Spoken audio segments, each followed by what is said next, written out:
PM Shri Matiabag ME স্কুলত উলহ মালহেৰে শিক্ষক দিৱস উদযাপন কৰা হয়। গৌৰীপুৰ খণ্ড প্ৰাথমিক শিক্ষা বিষয়াৰ কাৰ্যালয়ৰ মাটিয়াবাগ এমই স্কুলত ছাত্ৰ-ছাত্ৰীৰ মাজত উৎসাহৰ ঢল। আজি 5 ছেপ্টেম্বৰ। আজিৰ এই দিনটোতে জন্মগ্ৰহণ কৰিছিল দেশৰ শিক্ষাবিদ, দাৰ্শনিক তথা ভাৰতৰ দ্বিতীয়গৰাকী ৰাষ্ট্ৰপতি ডক্টৰ সৰ্বপল্লী ৰাধাকৃষ্ণনে। নেতাগৰাকীৰ জন্মদিনটো সমগ্ৰ দেশত শিক্ষক দিৱস হিচাপে পালন কৰা হয়। ইয়াৰ উপলক্ষে আজি গৌৰীপুৰৰ মাটিয়াবাগ PM শ্ৰী এমই স্কুলত দিনজোৰা কাৰ্যসূচীৰে শিক্ষক দিৱস উদযাপন কৰা হয়।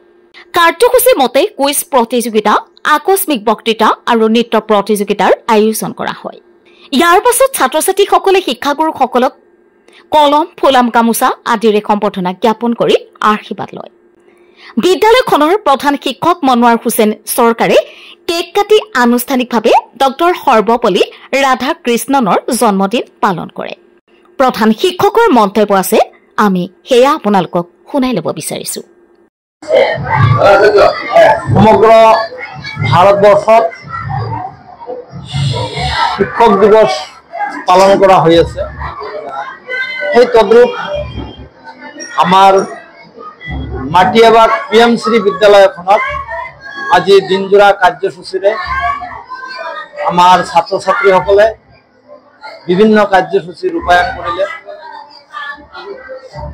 শিক্ষকসকলক সম্বৰ্ধনা দিলে। শিক্ষকসকলৰ বিষয়ে তেওঁলোকে ধুনীয়াকৈ ভাষণ প্ৰদান কৰিলে।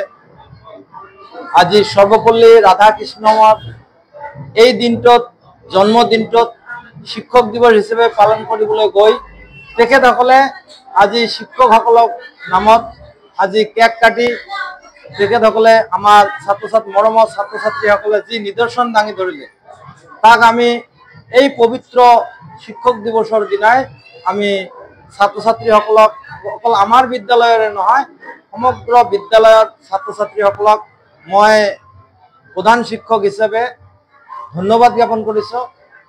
আৰু এইখিনিতে মই ক'ব বিচাৰিছোঁ, আমাৰ এটা সৌভাগ্য যে আজিৰ দিনটোতে আমাৰ গৌৰীপুৰ শিক্ষা খণ্ডৰ অধীনত এইটো এক প্ৰকাৰ চৰকাৰী এটা অনুষ্ঠান। ইয়াত 15 গৰাকী শিক্ষকক আজি আনুষ্ঠানিকভাৱে সম্বৰ্ধনা জনোৱা হ'ব। গতিকে আমাৰ এই চেগতে আমাৰ গৌৰীপুৰ শিক্ষা খণ্ডৰ শিক্ষা বিষয়া দেৱাশীষ সিনহা ছাৰক মই আন্তৰিকভাৱে ধন্যবাদ নিদি থাকিব পৰা নাই, কাৰণ তেখেতে আজি এনেকুৱা এটা অনুষ্ঠান আমাৰ বিদ্যালয়ত পাতিবলৈ লৈছে।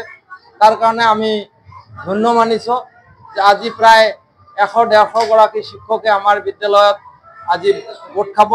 ভোট খোৱাৰ পিছত শিক্ষকসকলক সম্বৰ্ধনা আৰু শিক্ষক দিৱসৰ তাৎপৰ্যৰ বিষয়ে আলোচনা আৰু বিভিন্ন ধৰণৰ এটা কাৰ্যসূচী, এটা কালাৰফুল অনুষ্ঠান হ'ব।